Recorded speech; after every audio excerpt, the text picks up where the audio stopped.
Dito nga sa channel natin, nakasanayan ko na naipakita sa inyo yung mga tunay na presyo ng mga printer na usually na ginagamit natin sa printing business. Kaya alam nyo naman ay first week na naman ng February or first week ng February 2025 at may mga mangilan-ngilan na nag-comment dito. Basahin lang din natin at i-shoutout natin sila. At etong content natin, eto yung pinapakita ko kung magkakano na yung presyo ng mga usually na printer ni Epson dito sa online. At kung gusto nyo mag-avail ng mga printer na mga nabanggit ko, ilalagay ko na lang sa description ng video yung link kung gusto nyong bumili para hindi na kayo kung saan-saan pa bibili para hindi kayo mauto. Ito nga yung mga comment ng mga tropa natin. Sabi dito ni Alvin dyan, Epson 3250, super solid, 10,225 lang daw sa physical store pero mas mura daw at makakamura ka sa online dahil minsan may voucher. Ito talaga yung kinagandahan kung bibili ka sa online ng mga printer. Yung mga warranty, parehas lang ang makukuha nyo yan ng sa physical store at sa online. Yun nga lang, syempre, kung gagamitin ninyo, kung i-convert ninyo into pigment ink, wala na talaga kayong warranty na kahit sa physical store nyo pa siya binili. At yung mga warranty na yan, mga tropa, huwag nyo na yung masyado asahan ako. Mahahassle lang talaga kayo dyan, sinasabi ko. Kaya kahit papano, pinalalakas ko yung loob nyo na bumili sa online. And next na tropa natin na nag-comment dito. Sabi dito ni Adi, kakabili lang daw niya last week ng Epson 5290. 13,400 daw niya nabili. Bawi na lang daw next life. Kasi mga tropa, may mga pinupost ako dito madalas sa page natin, sa Facebook page, or sa YouTube community natin na mga link kung saan makakabili ng murang printer. Kagaya nito, nag-post ako 6 days ago, Epson 5290, 11K plus lang. Makikita naman ninyo, 11,820. Gumamit ako dito ng voucher. So, ayan yung kagandahan kung sa online ka bibili. Ako, mga tropa, nabili ko yung Epson 5290 ko. Parang mga around 11,200 ata or mga 11,300. Hindi ko na siya masyado maalala kung magkano yung pagkakabili ko. Pero, ganung presyo lang, 11,000 lang din. And without further ado, ipapakita ko na sa inyo kung magkakano na yung presyo ng mga printer sa online. Dito sa Lazada, ang makikita natin na pinakamurang Epson 121 ngayon, 5,599. Syempre yung mga trusted na mga seller dito, makakagamit tayo ng voucher. Lalong-lalo na paparating na naman yung mga voucher na pinapaulan ni Lazada. Usually mga first week or mga nasa kalagitnaan ng month, dyan nagbibigay si Lazada ng mga voucher. Yun talaga yung kinagandahan kung bakit sa online ko kayo sinasuggest na bumili ng mga printers. Pero syempre mag-ingat kayo, dun lang kayo sa mga trusted na mga seller or dun lang kayo sa mga trusted na link na nilalagay ko dyan sa mga description. 5,599 or etong mga iba around mga 6,000, di ba? Ang pinaka-presyo talaga nito ni Epson 121, yung exact or yung suggested retail, etong 5,700 mga around ganyan. So, dito sa Silicon Valley, dito ko nabili yung printer ko na Epson 5290. Madalas sila nagbibigay ng mga vouchers at mga discount using coins method. So, kung mag-i-start ka ng printing business ngayong 2025, I highly suggest kung medyo, alam mo yun, yung tipong napaka-tight ng budget mo or yung tipong talagang mababa lang talaga yung budget mo, eto yung printer na masasuggest ko sa'yo. Pero syempre, kung medyo, alam mo yun, mayroong kang extra at ang printer na hanap mo print function lang, eto na yung pinaka go-to na isasuggest ko sa inyo. Epson 1210. Print function lang din yung meron siya, pero di hamak na mas maganda siya dito sa Epson 121. Kaya mga tropo, kung medyo ayaw nyo ng mga problema, eto na yung bilhin ninyo. Around 8,000 nyo siya mabibili or 7,000 kung meron kayong mga vouchers dyan. Dati nung medyo bago-bago pa tong printer na to, around 7,000 lang to or 6,000. Medyo nagmamahal-mahal, syempre lumalakas yung demand. Ayan talaga yung medyo pangit dito sa printing industry natin. Kapag medyo lumakas yung demand and bumaba yung mga supply ng mga printer, nagmamahal talaga. Ganun naman talaga sa mga buy and sell na bagay or sa mga mga materials dito at mag-move forward naman tayo dun sa version neto ni Epson 1210 na merong Wi-Fi. Ito yung Epson 1250. Same na same lang siya ng specs when it comes sa pagpiprint and etong printer na Epson 5290 meron lang siyang Wi-Fi features. Yun lang talaga yung pinagkaiba niya. Same na same lang siya. Kung gusto nyong gumastos ng magdadagdag kayo ng 1,000 at kailangan nyo ng Wi-Fi, syempre, nakikita nyo naman dito, 8,599, etong Epson 1210. Magdagdag ka lang ng konti, meron ka ng Wi-Fi features. Etong Epson 1250, around 9,800. Pero kung may voucher ka, mabibili mo pa to ng mga around 8,000 lang. I tell you, mga tropa. Meron akong ituturo sa inyo na life hack, mga tropa. Nakabili daw siya ng Epson 1110 sa halaga 5,000 or 4,000 nakagamit siya ng voucher. Ito nga yung nakikita ninyo sa screen, Epson 1110. Ito yung lumang model pa ni Epson 1210. Kumbaga, ito na yung successor. Ito na yung bagong version. Epson 1210. Ito lang yung lumang version. Kung tatanungin nyo ako kung anong mas maganda sa dalawa,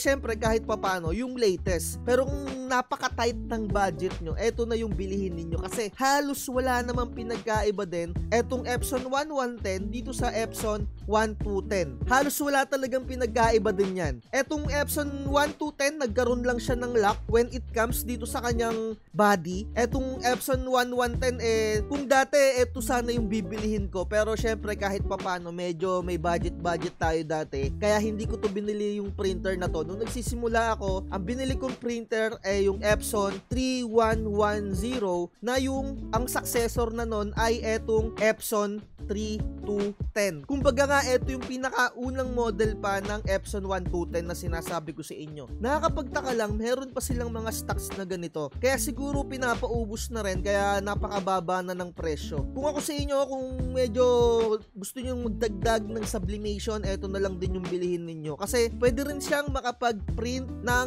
borderless. Pwede rin siya sa pigment ink and sublimation. Diba? Napakamura lang. Imbis na bibili ka ng Epson 121 na halagang 6,000, eto na lang yung bilhin mo. Salamat nga pala dun sa tropa natin na nag-share ng Epson 1110 na link. Kasi sa pagkakaalam ko, phase out na tong Epson 1110 na to. Nagulat lang ako, meron pang seller na nagtitinda ng ganitong mga printer. Sa totoo lang, baka eto ay yung mga tipong mga paubos na lang. Kumbaga mga old stock na lang. So, pangit ba yung mga old stock? Okay lang din yun kasi same lang naman din ng mga specs yan when it comes dito sa Epson 1210. So, kung ako sa inyo, eto na lang yung bilihin ninyo kung bibili kayo ng Epson 121. Yung Epson 121, yung dating model neto ay yung Epson 120. Ang pinakaunang-unang model talaga nila ay yung Epson 110. Yung mga pinakaunang-una, yung dati-dati pang model, hindi ko na siya alam kasi medyo hindi pa tayo nagpiprinting noon. Ang naaalala ko lang talaga na pinakaunang model neto ay yung Epson 110. Nakakasabayan netong 11110. Makikita ninyo, meron silang similarity sa numbers, 'di ba? So nalalaman niyo yung generation. Ganun yung sa mga printing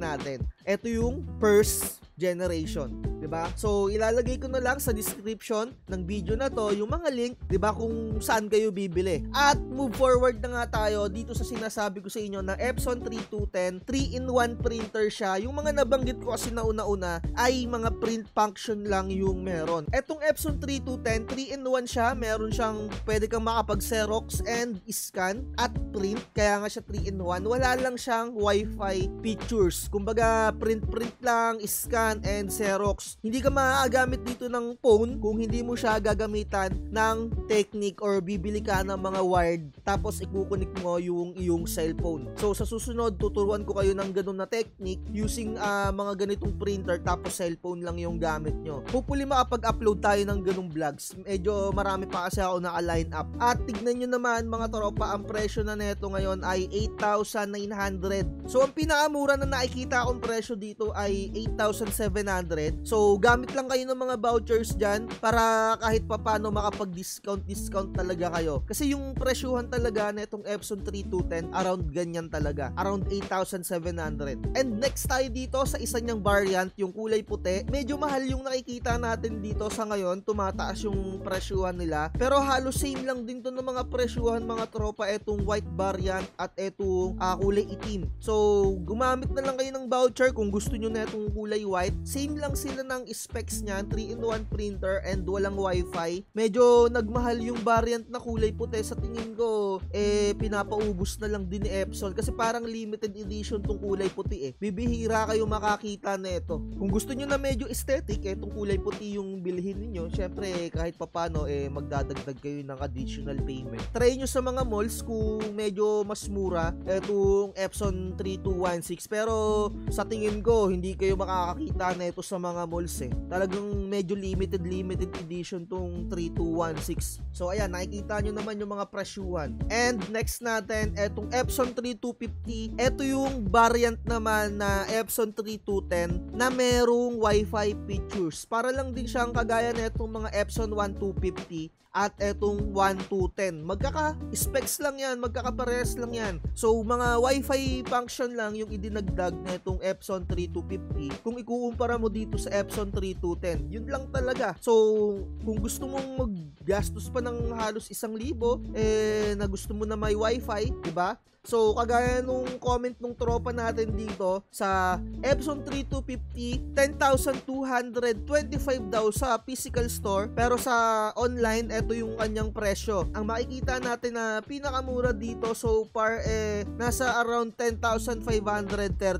Pero kagaya nga ng sinabi ko, gamit kayo ng voucher, mabibili nyo pa to ng 9,000. Diba? So, move forward tayo sa Epson 5290. Ito yung printer na gamit ko for document printing. Ang kinagandahan na itong printer na to 3-in-1 printer din siya, pero meron siyang ADF or pwede siyang makapag-scan and Xerox ng long. Kasi yung mga una kong nabanggit na printer hindi sila pwedeng mag-scan ng long or mag-Xerox. May gagamitin pa kayong mga technique dyan. Dito sa Epson 5290, medyo may kamahalan siya. Kagaya nga ng sabi ko, yung sa akin 11,000 ko siya nabili sa online. So isipin nyo, kung sa physical store kayo bibili ng 11,000, malabo kayong makabili. Sa online lang talaga kayo makakabili ng mga ganung presyo. Ang kinagandahan na itong Epson 5290, etong ADF features niya. Kumbaga, dyan nyo siya ipapadaan yung pag-scan and Xerox ng long. Ayan nakikita nyo sa kanilang picture dito. So, ang pinakamura na makikita natin dito, 13,650.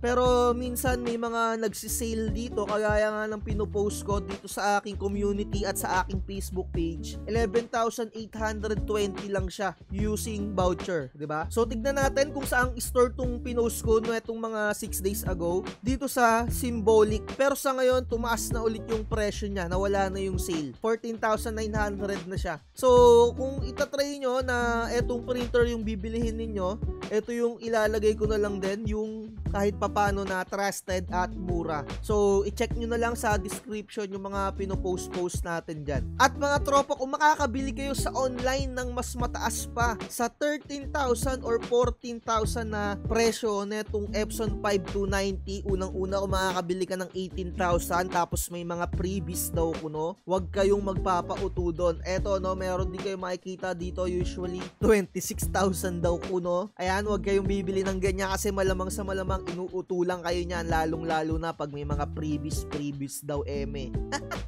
Nakikita nyo naman yung mga presyuhan dito, around 13,000 lang.